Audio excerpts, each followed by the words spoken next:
Good evening. We're getting started in just another minute. Of course, this is recorded, so people can join anytime they want. But for those that like the feeling of everybody getting together, and sitting and going through a study all at once, like we're still able to do that. That's why we did it this way. So, good evening, Newhart. I hope you guys out there are all doing well and that you're finding yourselves being productive and that you are taking this time and redeeming it and being able to do something good with it. And I know that, my family's life is really, really crazy right now because we're in the middle of some projects that we might not have been able to do had this not come about. So I'm thankful for that. But I know there's a lot of folks that are suffering through it. And so the idea of doing a Wednesday night study was so that we could still have a feeling of connection during the middle of the week. And who knows, might be something we can continue doing. But for now, I'm going to take you guys through a study of the book of Esther. The reason I chose this particular book and this study was because of the fact that it shows how God is at work and is faithful to us even when we're unfaithful to him. It shows how God uses evil to defeat evil. And it shows how God uses some of our greatest weaknesses to gain some of his greatest victories. Outside, obviously, of the book of Esther, a couple of examples like Joseph in Egypt. I mean, his brothers did not intend anything but evil when they tossed him in that well and they sold him into slavery. They literally had to be talked out of killing him. And they didn't intend any good out of that. That was just a situation where they just wanted to get rid of him. But through that action, those of you that know the story, Joseph was able to rescue all of the people from the 7 years of drought. And he was able to save his family and bring his family to Egypt. And all of those things God did, not only in the lives of everybody involved, but also in the lives of individual people. I mean, God affected an entire nation. He affected that entire part of the world. But there were also stories that came out of that affected individual people and families. Joseph's life was radically changed through the experiences that he had. Another one to look at where you see God using evil to combat evil is the cross. I don't know how many times, Mike and I were talking about it earlier in the week, and I've heard people mention this before, that the cross is such a weird symbol of our religion. People go around wearing it around their neck. And really what it is it's a weapon that is used to kill people. So it's kind of a little bit like wearing an electric chair or a hangman's noose around your neck. I mean, if you did something like that, people would be like, wow, that's a really weird thing for you to be, piece of jewelry for you to have. But the cross was never intended to be anything but a horrific device to end a person's life in the worst way imaginable. Yet God used that to win probably the greatest victory that we'll ever experience, is our victory over sin. There's another one I think about. It's not from the Bible, and I want to be really careful with this because I don't want to be insensitive. But first and foremost, I think of the man Adolf Hitler as nothing more than a psychopathic killer. And he was maybe one of the most evil men that history has ever known.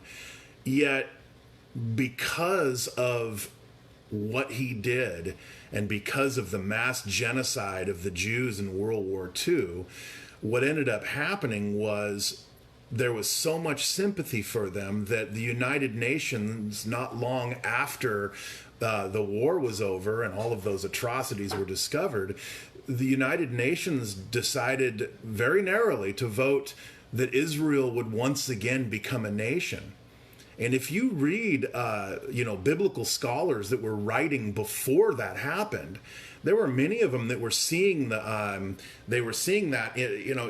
being foretold in the Bible that Israel would be back in the land again. And they couldn't figure out how the heck is that going to happen. That just does not seem like something that ever could happen. The Jews were scattered from one end of the planet to the other. And somehow through this horrific event of that, that genocide, God used it. God used it to bring about good. And I love when he does that. I don't like the bad. I'm definitely interested in seeing how God uses this event that we're all living through now. And I literally am finding myself more every day living in a state of expectation of what's he going to do. It's not easy, but it is definitely better than thinking in fear. So I chose the book of Esther because it does exactly that. It shows God using our weaknesses and using evil to fight evil. Before I start, we're going to do chapter 1 tonight. Before I start, I think it's really important to give you a little backstory about where the Jews were at and what was going on at that point in time. You see, for 70 years, the Jews had been carried away into captivity into Babylon. They were taken, and the best and brightest of them, they weren't so much taken as slaves, they were literally brought in and assimilated into the Babylonian culture. Now, this was from 608 approximately to 538 that the Jews were in Babylon for 70 years. And while they were there, what the Babylonians did was they retrained them. They retrained them in their ways. They retrained them in the food that they ate. They retrained them in the way that they spent their time. But probably most important is they taught them about the Babylonian gods. And they dissuaded them from worshiping their own God. And they replaced the true and living God with these gods of Babylon. And the individuals that went there were literally, I don't want to, there might have been a bit of brainwashing in it. I don't know, but they literally were retrained to no longer be Jews. They really felt like the Babylonians did. It would be a much easier way to keep these people from rebelling rather than just, squish them down and hold them to the ground and then to do that wouldn't be as effective as integrating them into their society, which is exactly what they did. During that 70 years that they were there, in the beginning, the book of Psalms describes, just real briefly, I'm going to read a verse to you that gives you a little feeling of what it was like for them in the very beginning when they had been taken from Jerusalem, Zion, and brought into Babylon. Psalm 137 verses 1 through 4 says this: "By the rivers of Babylon we sat and wept when we remembered Zion. There on the poplars we hung our harps, for there our captors asked us for songs. They said, 'Sing us one of the songs of Zion.' How can we sing the songs of the Lord while in a foreign land?" You see, in the book of Esther, God isn't mentioned. As a matter of fact, there's no mention of heaven, there's no mention of hell, there's no mention of prayer or faith either. But we see him working behind the scenes. And there are some that believe that the reason that is possibly by the time that this event and this book was written, the Jews that were still there literally had stopped singing the Lord's song. They no longer were, in essence, a Jewish people. They were a Babylonian people. But during this period of time, along comes another organization of people, the Medo-Persians. Now they come in and they take over and they conquer the Babylonians. So literally what they did is they inherited this large group of captive people. And it wasn't long after that that the Medo-Persians weren't as bent on keeping them there, and they allowed these people to leave. They allowed the Jews to go back to their homeland. But when they did that, of the 2 million Jews approximately that were there, only 60,000 went. I think it was obviously approximate numbers, but perhaps it's because they had stopped singing the song of the Lord. They really weren't followers of the true and living God anymore. These people would have, for some of them, one whole generation of people that hadn't ever known Jerusalem. They had never been there. And they had families, they had jobs, they had relationships, they had their own religions now. So for them to be worshiping the Lord or even talking about the Lord probably would have been a very foreign concept for them. Now, what's interesting is you still see God at work behind the scenes in this book to rescue his people, even though that's the situation that they're living in. So many of these people, while they were not worshiping the Lord, they still were experiencing, and again, the book of Esther happens a good 40 years after the Medo-Persians had taken over and the Jews were allowed to go back. So they had the ability to leave and they stayed. Okay. And about 40 years after that is when our story takes place. And they were in a situation where there was growing anti-Semitism. And the reason for that was there were certain individuals who had the king's ear. One of them is the bad guy in our story, Haman, that really believed that the Jews were a threat. He figured that if they were, allowed to continue to go home, that they would get themselves behind their wall and they no longer would feel like they needed to, the walls of Jerusalem. They would no longer feel the need to pay taxes and they would begin to rebel, and just wasn't a clean situation. So the Jews that were living there and then were subject to a growing anti-Semitism. As a matter of fact, one of the heroes of our story, who is Esther's uncle Mordecai, his family has a really bad relationship with the bad guy in the story. They are family enemies. And it's one of the reasons why Esther is informed, say, hey, don't tell people what family you belong to. Don't let people know about this. That's not a good idea. See, Esther was an orphan. She had lost her mother and her father and was raised by her uncle Mordecai.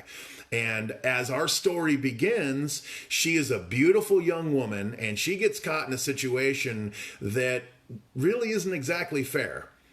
It really isn't exactly, she's not given many choices.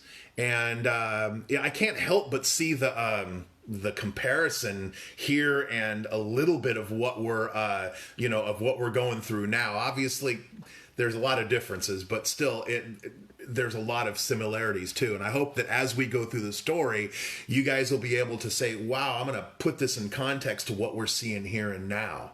But even though this remnant of captives that are still in the Babylonian area had almost completely, more than likely, forsaken God, we get to see him go to work in their lives just to protect them. I'm going to read chapter 1 to you now, and then we're going to a few comments on it afterwards, and it won't be much more than about, let's see, it's 6:13 now. I got about 10 more minutes on this, so hang with me. Let's start, and I'm going to read out of the NIV version, Esther chapter 1, verse 1. This is what happened during the time of Xerxes. The Xerxes who ruled over 127 provinces stretching from India to Kush. At that time, King Xerxes reigned from his royal throne in the citadel of Susa.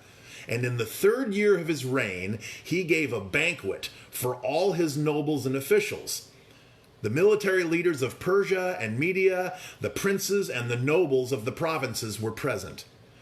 For a full 180 days, the vast wealth of his kingdom and the splendor and glory of his majesty were displayed. When these days were over, 6 months of partying, when those days were over, the king gave another banquet, lasting 7 more days. in the enclosed garden of the king's palace for all the people from the least to the greatest who were in the citadel of Susa. The garden had hangings of white and blue linen, fastened with cords of white linen and purple material to silver rings on marble pillars. There were couches of gold and silver on a mosaic pavement of porphyry, if I say that right, marble, mother of pearl, and other costly stones.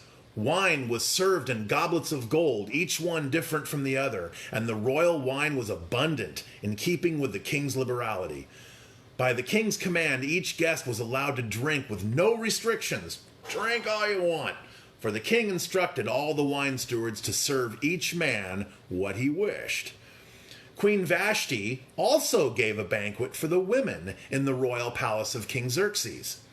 On the 7th day, when King Xerxes was high in spirits from wine, he commanded the 7 eunuchs who served him, Mehuman, Biztha, Harbona, Bigtha, Abagtha, Zethar, and Carcass. I know I'm mashing those up, but, I'm sorry. To bring before him Queen Vashti, wearing her royal crown, in order to display her beauty to the people and nobles, for she was lovely to look at. But when the attendants delivered the king's command, Queen Vashti refused to come. Then the king became furious and burned with anger. Since it was customary for the king to consult experts in matters of law and justice, he spoke with the wise men who understood the times and were closest to the king. Karshena, Shethar, Admatha, Tarshish, Meres, Marsena, and Memucan, the 7 nobles of Persia and Media who had special access to the king and were highest in the kingdom. According to law, what must be done to Queen Vashti, he asked. She has not obeyed the command of King Xerxes that the eunuchs have taken to her. Then Memucan replied in the presence of the king and the nobles, Queen Vashti has done wrong, not only against the king, but also against all the nobles and all the people of the provinces of King Xerxes. For the queen's conduct will become known to all the women, and so they will despise their husbands and say, King Xerxes commanded Queen Vashti to be brought out before him, but she wouldn't come. This very day, the Persian and Median women of the nobility who have heard about the queen's conduct will respond to all the king's nobles in the same way. There will be no end of disrespect and discord. Therefore, if it pleases the king, let him issue a royal decree and let it be written in the laws of Persia and Media, which cannot be repealed, that Vashti is never again to enter the presence of King Xerxes. Also let the king give her royal position to someone else who is better than she. Get another queen. Then when the king's edict is proclaimed throughout all his vast realm, all the women will respect their husbands from the least to the greatest. The king and his nobles were pleased with this advice, so the king did as Memucan proposed. He sent dispatches to all parts of the kingdom, to each province in its own script, and to each people in their own language, proclaiming that every man should be ruler over his household using his native tongue.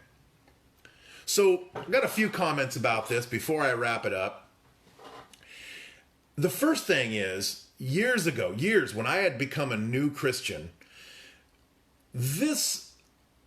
I had a lot of well-meaning individuals who wanted to kind of make sure that, hey, you're kind of making a mistake here. You shouldn't be a Christian. Don't you know that the Bible is full of racism? The Bible is full of, it's in favor of slavery, and the Bible is sexist, and it's just not current. You really, really, really should read on this before you decide that, hey, you want to be a Christian.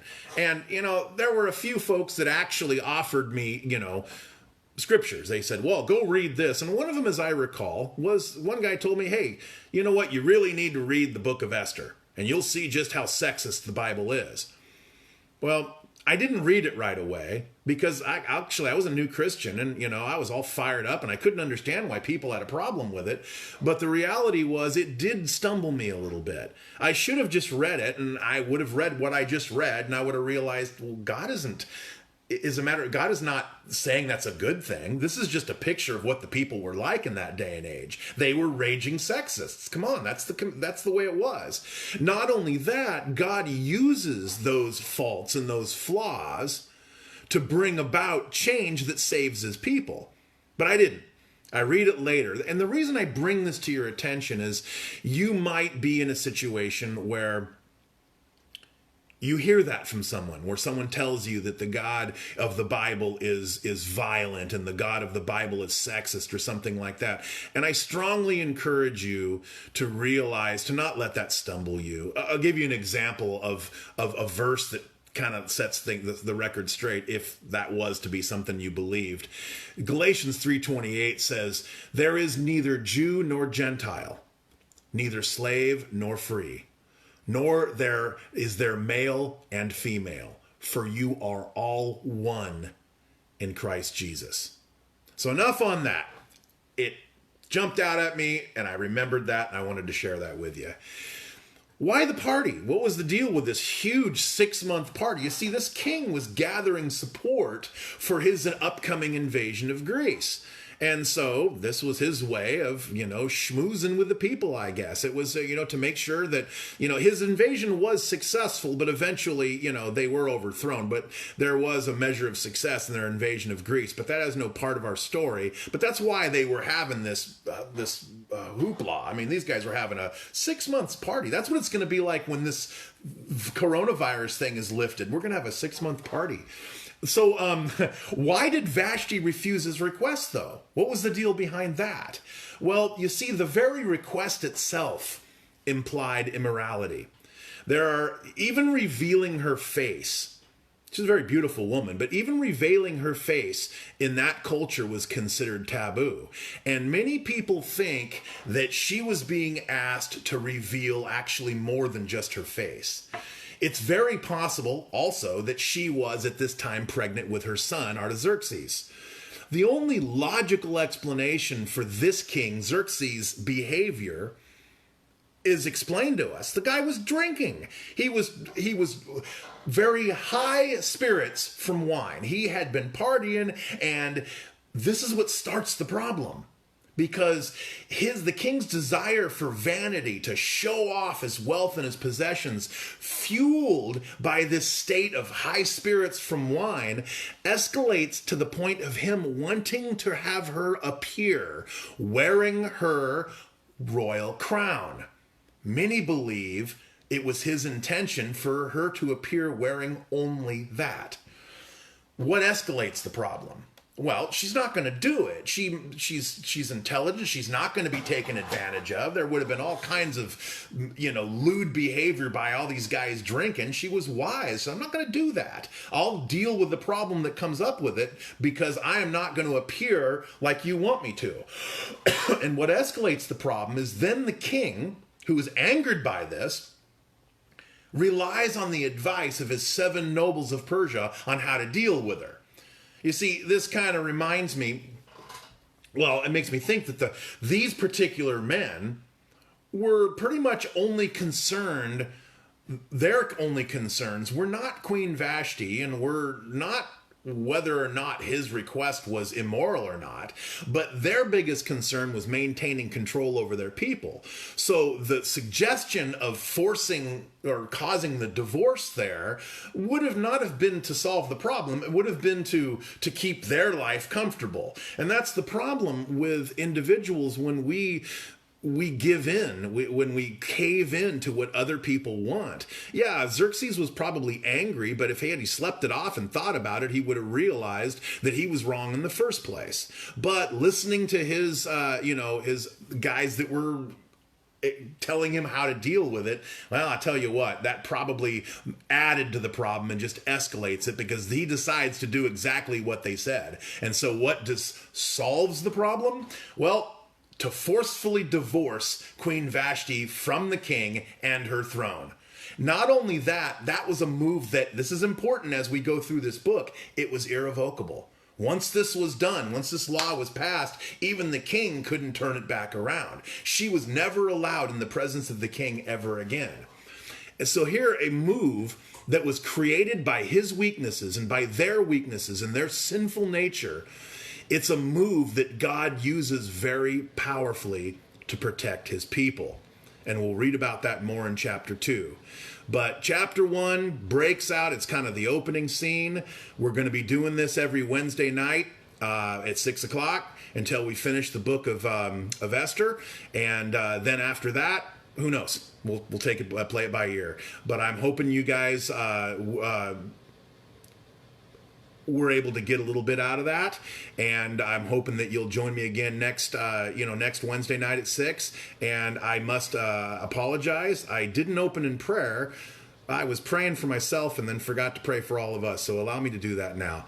Father, Lord, this is interesting times, but we can look back on how you have guided your people through many interesting times and many dangerous times and many times that would make this look like a walk in the park.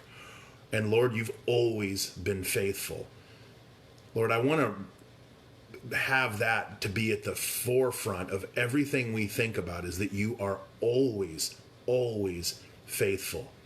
We may not understand what you're doing, but we can rest in knowing that you are faithful to do good by us because that you love us.